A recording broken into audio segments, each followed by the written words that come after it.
boy giving his speech on what? Comprehensive test ban. Okay. Comprehensive nuclear test ban treaty. That's cool. As the nuclear club grows, our risk of nuclear war increases. We must attempt to keep membership in the nuclear club more exclusive and to prevent proliferation in countries engaged in hostile activities.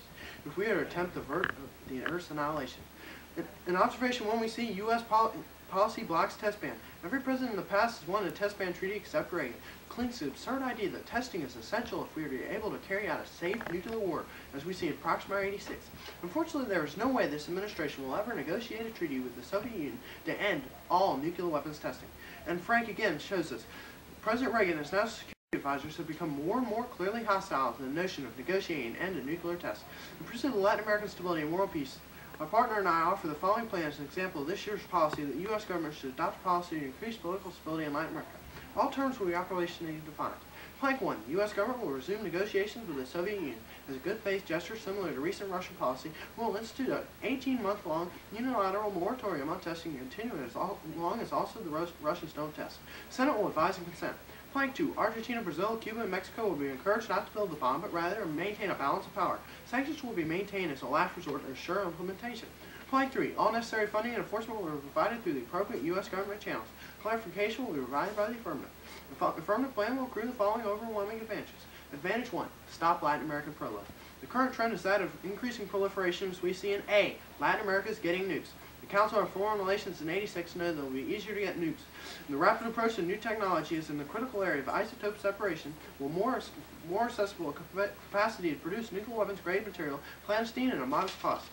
Next, we see Brazil is close to prolif, as we see in Spectre 85. Responding to the strategic implications of this plant in December 83 and throughout the early part of 84, a number of senior Brazilian military leaders openly declared that Brazil would acquire nuclear weapons capability by 1990. Highly unusual statements for officials of an emerging nuclear state. Argentina, too, is close, as we see in Hughes' 87. The assessment is that Israel has actually crossed the line and constructed the bomb, but has all the components ready to put one together at short notice. South Africa may be in a similar state of readiness. There is similar speculation about Argentina. Unfortunately, note that B, prolif is dangerous. If either Brazil or Argentina acquires the bomb, Latin American stability will be greatly threatened, as we see in Myers 84.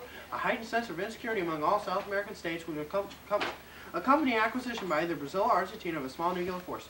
This would find direct expression in the high risk associated with the development of an Argentinian bomb. The Wall Street Journal drew this analogy in '84.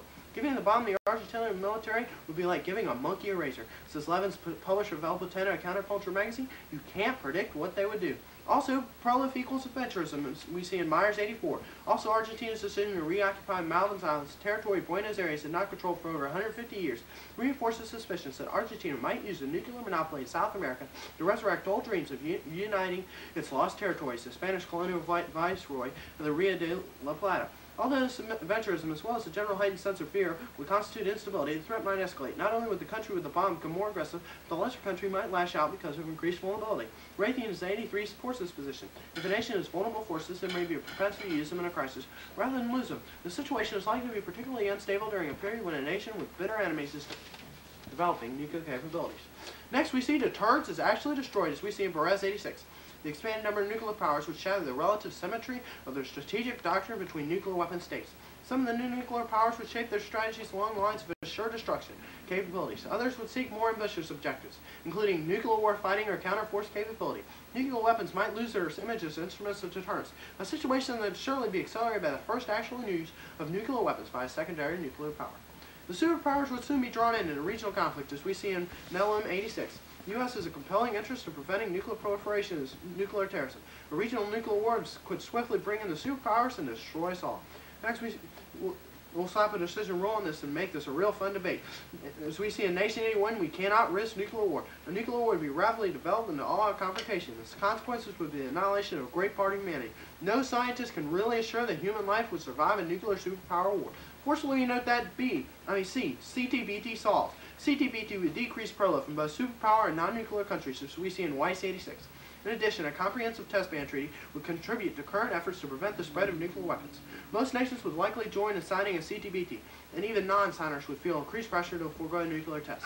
Also, Shipler in 86 tells us that two panels of American and Western European experts said today that a Soviet-American test ban would go a long way towards curbing the spread of nuclear weapons. Still, one in 87 tells us that CTBT decreases the risk of first strike. Third, if countries don't test their nuclear weapons, they cannot be sure they'll work, and hopefully will be less likely to launch a first strike. Latin America, though, is not the only threat facing the world. CTBT can help other problems as examined in Advantage 2, prevent nuclear terrorism. Spectre 87 asserts the prolific solution for terrorists. The spread of nuclear weapons also increases the danger that nuclear arms may fall in the hands of radical anti-status quo forces as a result of war, revolution, or coup d'etat.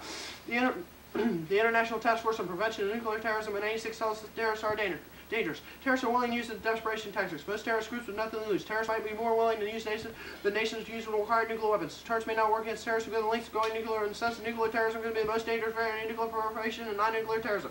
We can't defend against terrorism. Government 79 tells us, were terrorists to use any of these, the consequences would be devastating for some of the weapons, especially nuclear explosives. Denial of access is feasible in the long run, not guaranteeable. On the other hand, protection against terrorist attacks is virtually impossible.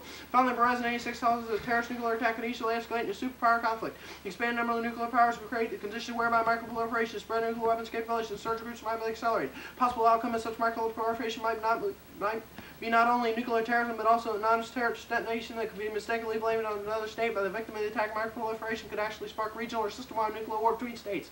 We solve this risk by decreasing prolo through CTBT.